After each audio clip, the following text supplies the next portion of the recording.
ധന്യ, അറിഞ്ഞോ, സ്വപ്ന സുരേഷ് വീണ്ടും രാഷ്ട്രീയ വീഥികളിലേക്ക്, കേരളത്തിൻ്റെ രാഷ്ട്രീയ വീഥികളിലേക്ക് കടന്നു വരുന്നു. ഈ പുതിയ ചില സംഭവ വികാസങ്ങളുമായി ബന്ധപ്പെട്ട് സ്വപ്നയുടെ ശാപം വളരെ കൃത്യമായി ഫലിച്ചിരിക്കുന്നുവെന്നാണ്. എന്താണ് സ്വപ്ന സുരേഷുമായി ബന്ധപ്പെട്ട ഈ കാര്യത്തിൽ എന്താണ് ധന്യയ്ക്ക് പറയാനുള്ളത്? ഇത്തരം ചില സംഭവങ്ങൾ ഉണ്ടെന്ന് കേൾക്കുന്നു. സത്യത്തിൽ ഈ പിണറായി വിജയന് എപ്പോൾ എവിടെ നിന്നൊക്കെ, അത് കൂടെ നിന്നവരിൽ നിന്ന് അടികിട്ടിയാലും പ്രതിപക്ഷത്തിൽ നിന്ന് അടികിട്ടിയാലും BJPയുടെ കയ്യിൽ നിന്ന് അടികിട്ടിയാലും ഇനി മകൾക്കെതിരെയുള്ള കേസുകൾ ഉയർന്നു വന്നാലും അത് SFIയോയോ NIAയോ NIAയോ ആരന്വേഷിക്കാൻ വന്നാലും ഒക്കെ പറയുന്ന ഒരു പേരാണ് ഇത് സ്വപ്നയുടെ ശാപമാണ്.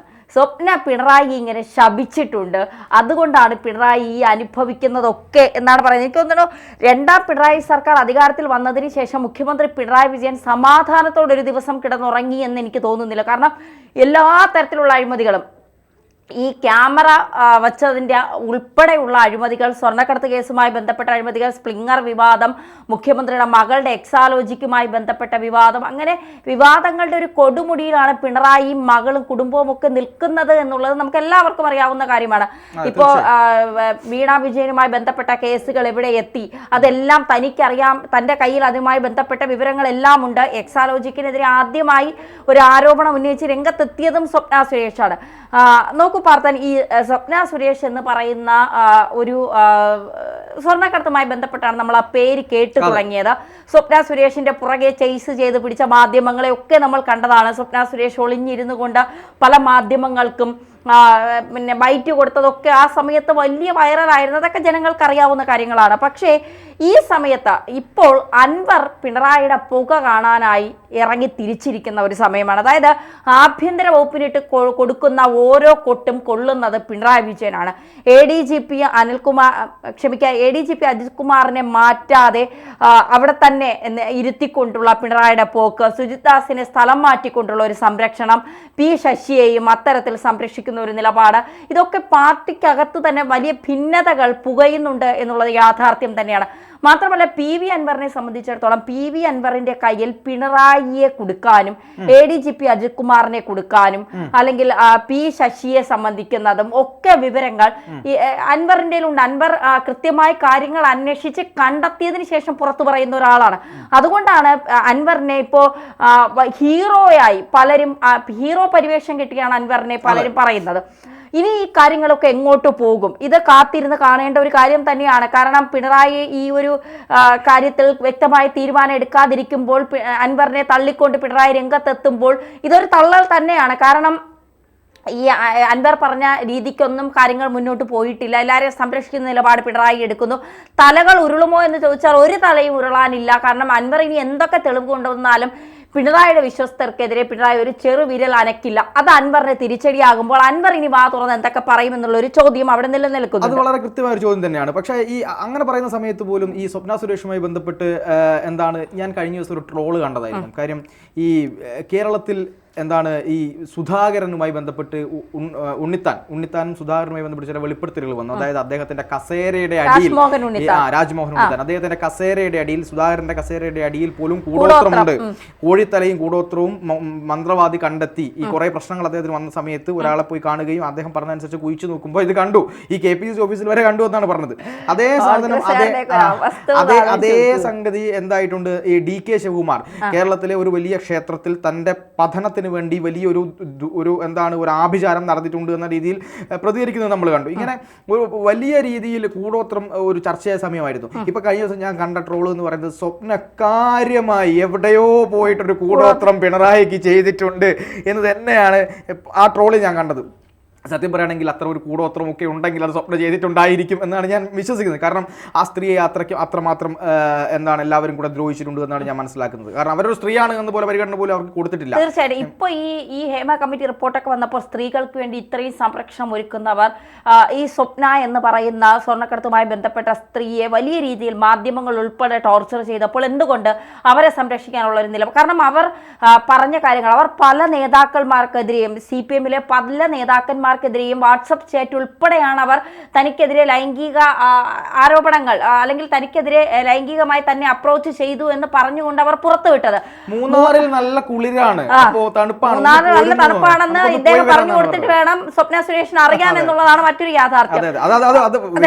അത് വേറെ വിഷയമാണ്. കാരണം സ്വപ്നയ്ക്ക് ഈ എന്താണ് ആസ്മയുടെ പ്രശ്നം അങ്ങനെ ഉണ്ടോ എന്നുള്ളത് അറിയാനായിരിക്കും തീർച്ചയായിട്ടും. അത്തരമൊരു ഈ സ്വപ്നയുമായി ബന്ധപ്പെട്ട ചാറ്റുകളൊക്കെ പുറത്തു വന്നപ്പോൾ ഇക്കിളി കഥകളെ പോലും വെല്ലുന്ന തരത്തിലേക്ക് ഈ ഇടതുപക്ഷ പിന്നെ ജനപ്രതിനിധികൾ അധപ്പതിച്ചിരിക്കുന്നു എന്ന് നമുക്ക് തോന്നിയിട്ടുണ്ട് എന്നുള്ളതാണ് സത്യത്തിൽ. ഇതൊക്കെ ഒരു വെറും വാക്കാണെങ്കിൽ പോലും ഇപ്പൊ സ്വപ്നയുടെ ശാപം പിണറായിക്ക് ഫലിച്ചോ അല്ലെ കൂടോത്രം ചെയ്തിട്ടുണ്ടോ എന്നൊക്കെ നമ്മൾ വെറുതെ സംസാരിച്ച് പോകുന്നതിൽ ഇതിലൊക്കെ എന്തിരിക്കുന്നു എന്ന് ചോദിച്ചാൽ ഈ കൂടോത്രത്തിനും ശാപത്തിനും അപ്പുറം അതുണ്ട്. കർമ്മ ഈസ് ബൂമറിംഗ് എന്നാണല്ലോ പറയുന്നത്. എപ്പോഴായാലും അത് തിരിച്ചടിക്കും എന്നുള്ളത് യാഥാർത്ഥ്യം തന്നെയാണ്. പക്ഷെ അതിനപ്പുറം പാർത്ത ഇതിലുള്ളത് ഒരു സ്ത്രീ തെറ്റ് ചെയ്തിട്ടുണ്ട് എന്ന് അവർ തീർച്ചയായിട്ടും അവർ മാധ്യമങ്ങളുടെ മുന്നിൽ വന്ന് പറയുന്നു, ഞാൻ തെറ്റുകാരിയാണ്, പക്ഷെ എന്നെ അതിലേക്ക് പ്രേരിപ്പിച്ചവർ ഇപ്പോഴും സുഖമായി ജീവിക്കുന്നു, എന്നെ അതിലേക്ക് തള്ളിവിട്ടവർ, എന്നെ അതിലേക്ക് പ്രേരിപ്പിച്ചവർ ഇപ്പോൾ ഒരു കുഴപ്പവുമില്ലാതെ അവർ സമൂഹത്തിൽ നല്ലവരായി ജീവിക്കുന്നു, ഞാൻ മാത്രമാണ് ഇവിടെ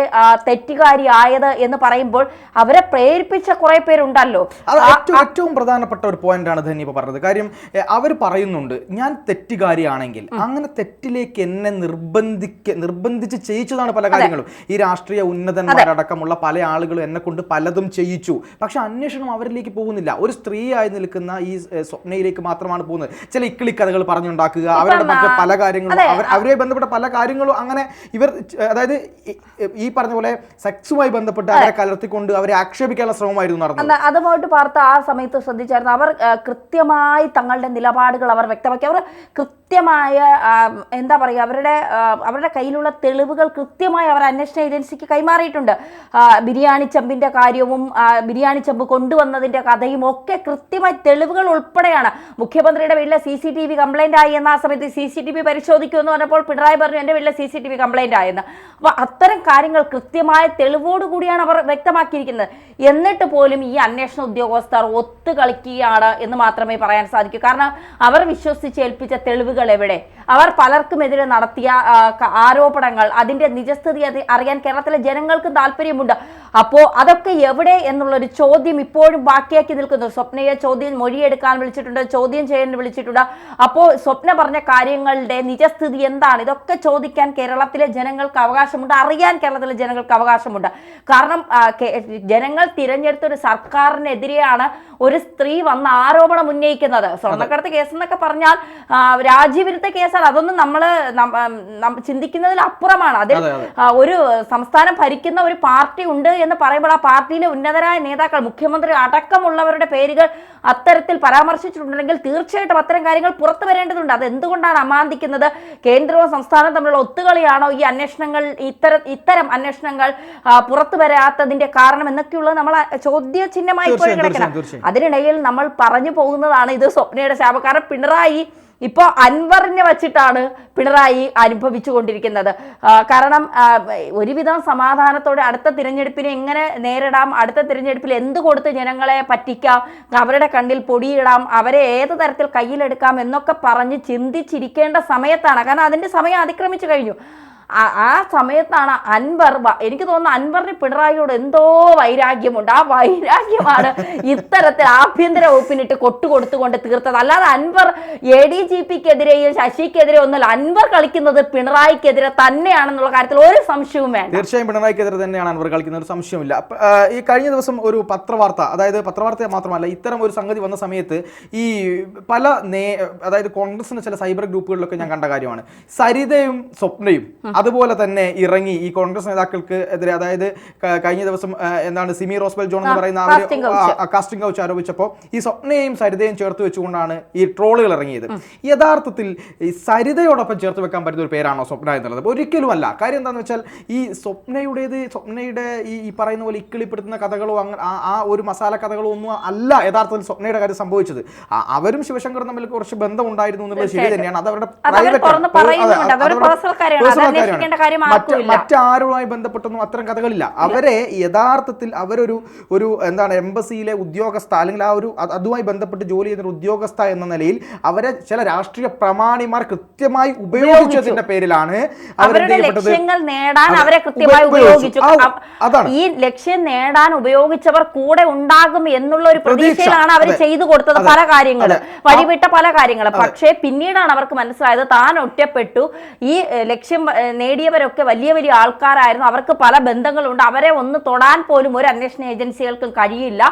താൻ മാത്രമാണ് ഇതിൽ പെട്ടുപോയതെന്ന് അറിഞ്ഞ നിമിഷമാണ് അവർ പലതും പറയാൻ തയ്യാറായത്. അവർ തകർന്നു പോയൊരു നിമിഷം കൂടിയായിരുന്നു. അവരെ സംരക്ഷിച്ച ശിവശങ്കറിന് പോലും അവരെ ഒന്നും അതുവരെ അവരുടെ കൂടെ നിന്ന ശിവശങ്കറിന് അവരെ തള്ളി പറയേണ്ട അവസ്ഥ വന്നു.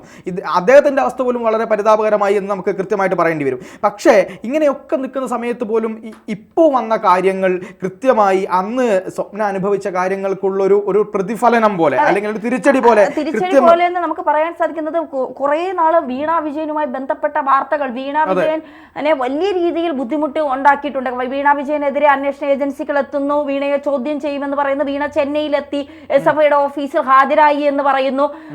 കൃത്യമായ തെളിവുകൾ പുറത്തു വന്നിട്ടില്ലെങ്കിലും അത്തരം ചില വാർത്തകളൊക്കെ വന്ന സ്ഥിതിക്ക് സമയത്ത് ഏതൊരച്ഛനും ഇപ്പോ മുഖ്യമന്ത്രി ഏതൊരു അച്ഛനായാലും സ്വന്തം മകളെ കുറിച്ച് മകൾ അറസ്റ്റിലാകുമോ അല്ലെങ്കിൽ അവളെ ചോദ്യം ചെയ്യാൻ വിളിപ്പിക്കുമോ, കോടികളുടെ ഇടപാടുകളുടെ ഇപ്പൊ ശശിധരൻ കർത്തയിൽ നിന്ന് 1.72 കോടി രൂപ വാങ്ങിയെന്നൊക്കെയാണ് പറയുന്നത്. അപ്പൊ എന്തിനാണ് ആ പണം വാങ്ങിയത്, ഇതൊക്കെയുള്ള ചോദ്യങ്ങൾ നിലനിൽക്കുമ്പോൾ മുഖ്യമന്ത്രി പദം മാറ്റി വെച്ചുകൊണ്ട് ഒരു അച്ഛനാണ് താൻ, ആ അച്ഛൻ അനുഭവിച്ച ഒരു വേദന എത്രത്തോളമായിരിക്കും. മകൾക്കെതിരെ ദിവസവും രാവിലെ കണ്ണു തുറന്ന് പത്രങ്ങളിൽ കാണുന്നത് വീണ വിജയനെ ചോദ്യം ചെയ്യുമോ, അറസ്റ്റ് ചെയ്യുമോ, മാധ്യമങ്ങളിൽ കാണുന്നത് വീണ വിജയനുമായി ബന്ധപ്പെട്ട വാർത്തകൾ. അപ്പോൾ സ്വപ്നയോട് കാണിച്ചതിന്റെ ഒക്കെ ഫലം പിണറായിക്ക് ഓരോ ദിവസവും കിട്ടിക്കൊണ്ടിരിക്കുന്നു എന്നുള്ളതാണ് ഇതിന്റെ യാഥാർത്ഥ്യം എന്ന് പറയുന്നത്. അതായത് നമ്മൾ എന്താ പറയുക, ഈ തെറ്റുകൾ കുറേ ചെയ്ത് കഴിയുമ്പോൾ മറ്റുള്ളവരെ ചവിട്ടി താഴ്ത്തിക്കൊണ്ട് നമ്മളിങ്ങനെ ആകാശത്തോളം ഉയർന്നിരുന്ന് വരുമ്പോൾ നമ്മളെ ചവിട്ടി താഴ്ത്താനും ഒരാൾ ഉണ്ടാകും എന്നുള്ളതിൻ്റെ ഏറ്റവും വലിയ തെളിവാണ് സ്വപ്നയുമായി ബന്ധപ്പെട്ട് ഇപ്പം വരുന്ന ഈ ട്രോളുകളും നമുക്കതൊക്കെ കാണുമ്പോൾ മനസ്സിലാവുന്നത്. പക്ഷേ സ്വപ്നയെ സംബന്ധിച്ച് അവർ പ്രതികരിക്കേണ്ട സമയത്ത് മാത്രമേ പ്രതികരിക്കൂ. വെറുതെ വന്ന് എന്തെങ്കിലുമൊക്കെ വായി തോന്നുന്ന വിളിച്ച് പറഞ്ഞിട്ട് പോകുന്ന ഒരു സ്ത്രീ അല്ല അവർ. ഇപ്പൊ അവർ ചെയ്ത തെറ്റ് തന്നെയാണ്. സ്വർണ്ണക്കടത്തുമായി ബന്ധപ്പെട്ട് രാജ്യവിരുദ്ധമായ പ്രവർത്തനങ്ങൾ നടത്തിയിട്ടുണ്ടെങ്കിൽ അതൊരിക്കലും അംഗീകരിക്കുന്നില്ല. അത് തെറ്റ് തന്നെയാണ്. അത് അങ്ങനെ തന്നെ പോവേണ്ട കാര്യമാണ്. പക്ഷേ അവരെ സംബന്ധിച്ചിടത്തോളം പറയേണ്ട കാര്യങ്ങൾ, ഈ അൻവറിനെ പോലെ മറ്റൊരു ചങ്കുറപ്പുള്ള ലേഡിയാണ് സ്വപ്ന സുരേഷ്. അൻവറും തനിക്കെതിരെ വരുന്നവരെ കുറിച്ച് കൂടുതൽ കാര്യങ്ങൾ മനസ്സിലാക്കി അറിഞ്ഞ് തെളിവുകൾ ശേഖരിച്ചുകൊണ്ടാണ് അൻവർ മുന്നോട്ട് പോകുന്നത്. ഇപ്പൊ അൻവറിനൊരു ഹീറോ പരിവേഷമൊക്കെ കിട്ടി. സ്വപ്ന സുരേഷിനെ സംബന്ധിച്ച് അവർ ഹീറോ പരിവേഷത്തിന് നിൽക്കാതെ അവർ കൃത്യമായി കാര്യങ്ങൾ, നിലപാടുകൾ വ്യക്തമാക്കാൻ അവരെപ്പോഴും മുന്നിട്ട് വരാറുണ്ട്. അവർക്ക് പറയേണ്ട കാര്യങ്ങൾ അവർ കൃത്യമായി പ്രതികരിക്കേണ്ട സമയത്ത് വന്ന് പ്രതികരിച്ച് കൃത്യമായി പോകുന്നുണ്ട്. എനിക്ക് അതിൽ വേറൊരു കാര്യം കൂടെ എന്താണ്, ഈ സ്വപ്ന തെറ്റ് ചെയ്തോ എന്നതിലേക്ക് അപ്പുറത്തേക്ക് സ്വപ്നയെ കരുവാക്കുകയായിരുന്നു എന്നുള്ളതാണ് നമ്മളൊക്കെ മനസ്സിലാക്കുന്നത്. അങ്ങനെ കരുവാക്കാൻ നിന്ന രാഷ്ട്രീയക്കാരും രാഷ്ട്രീയ മേലാളന്മാരും എല്ലാം ഇന്ന് സുഖസുന്ദരമായി ജീവിച്ചു പോകുമ്പോൾ കേന്ദ്ര അന്വേഷണ ഏജൻസികൾ വളരെ കൃത്യമായി സ്വർണ്ണക്കടത്ത് കേസിൽ രാജ്യാന്തര ബന്ധപ്പെട്ട കേസാണ്, രാജ്യവിരുദ്ധമായ കേസുകളുണ്ട്. അത്തരം കേസുകളിൽ പോലും കേന്ദ്ര അന്വേഷണ ഏജൻസികൾ എവിടെയൊക്കെയോ തട്ടി നിൽക്കുന്നു അല്ലെങ്കിൽ അവരെ തടഞ്ഞു നിർത്തിയിരിക്കുന്നു എന്ന് പറയുമ്പോൾ അത് വലിയ രീതിയിൽ ഇവിടുത്തെ രാഷ്ട്രീയക്കാരുടെ ഇടപെടലിന്റെ ഫലമായിട്ട് തന്നെയാണ് നമുക്ക് പറയുന്നത്. നമ്മളിപ്പോ മോദി സർക്കാർ ഇന്ത്യ ഭരിക്കുമ്പോൾ നമ്മൾ വിചാരിക്കുന്ന എന്താണ്, ഇത്തരക്കാരെ പൂട്ടാൻ. കാരണം അഴിമതി ഇല്ലാത്ത ഒരു സർക്കാർ എന്നാണ് കേന്ദ്രം ഭരിക്കുന്നതെന്നാണ് എപ്പോഴും അവർ തന്നെ അവകാശപ്പെടുന്നത്. അത് എനിക്ക് പല വിയോജിപ്പുകൾ ഉണ്ടെങ്കിൽ പോലും അത്തരത്തിലുള്ള ഒരു അവകാശവാദങ്ങളൊക്കെ അവർ ഉന്നയിക്കുന്നവരാണ് എങ്കിൽ പോലും നമ്മൾ വിചാരിക്കുന്നത് എന്താണ്, ഇത്തരം രാജ്യവിരുദ്ധമായ പ്രവർത്തനങ്ങൾ ചെയ്യുന്നവരെ വേരോടെ പിഴുതെറിയാൻ കേന്ദ്രത്തിലെ അന്വേഷണ ഏജൻസികൾ എത്തും. SFI ഒക്കെ വന്നപ്പോൾ നമ്മൾ അത്തരത്തിലാണ് ചിന്തിച്ചത്. പക്ഷേ ഇതൊന്നുമല്ല, ഇതൊക്കെ ഒരു അണ്ടർസ്റ്റാൻഡിങ്ങിലൂടെ പോകുന്ന കാര്യങ്ങളാണ്. കേന്ദ്രവും സംസ്ഥാനവും തമ്മിലുള്ള ഒരു ബാന്ധവം അവിടെ നിലനിൽക്കുന്നുണ്ട്. അതിലൂടെ മുന്നോട്ട് പോകുന്ന കാര്യങ്ങൾ മാത്രമാണ്. കാരണം സുജിത് ദാസ് എന്ന് പറയുന്ന SP മുൻപ് ഈ കസ്റ്റംസിലായിരുന്നു, അദ്ദേഹത്തിന് പല ബന്ധങ്ങളും ഉണ്ടായിരുന്നു. അത് മാത്രമല്ല MR അജിത് കുമാറുമായി ബന്ധപ്പെട്ട ഈ സ്വപ്നയുമായി ബന്ധപ്പെട്ട കേസ് ഒത്തുതീർപ്പാക്കാൻ വേണ്ടി ഏകദേശം 30 ലക്ഷം രൂപ എങ്ങനെ ഓഫർ ചെയ്തു എന്നുള്ള പുതിയ വെളിപ്പെടുത്തലും അൻവർ നടത്തിയിട്ടുണ്ട്. ഇത് അട്ടിമറിക്കാൻ ശ്രമിച്ചു, ഇവർക്ക് വേണ്ടി തന്നെ നിന്നു എന്നൊക്കെയുള്ള പുതിയ കാര്യങ്ങൾ പുറത്തു വരുന്നുണ്ട്. എന്തായാലും നമ്മളിത് അവസാനിപ്പിക്കുമ്പോൾ പറയുന്നത് ഈ സ്വപ്ന എന്ന് പറയുന്ന ആ ഒരു സ്ത്രീയുടെ ശാപം, നമ്മൾ അതൊരു ആലങ്കാരികമായി പറയുകയാണെങ്കിൽ പോലും ആ ഒരു സ്വപ്നയുടെ ശാപം തന്നെയാണ് ഇവരെ വേട്ടയാടുന്നത് എന്ന് നമുക്ക് നിസ്സംശയം പറയാൻ കഴിയും. തീർച്ചയായിട്ടും അത് തന്നെയാണ്. കാരണം അത് ഈ പറയുന്നത് പോലെ അത് കേൾക്കുന്നവർ ചോദിക്കും, ഒരു സ്ത്രീ തീർച്ചയായിട്ടും ഒരു ശാപത്തിനപ്പുറം എല്ലാ കള്ളത്തരങ്ങൾക്കും കൂട്ടുനിന്ന ഒരു സ്ത്രീയെ ഒറ്റപ്പെടുത്തുമ്പോൾ അവർ അനുഭവിക്കുന്ന ഒരു മാനസിക ബുദ്ധിമുട്ട്, വേദനയുമുണ്ട്. അത് പലരും കാണാതെ പോയി.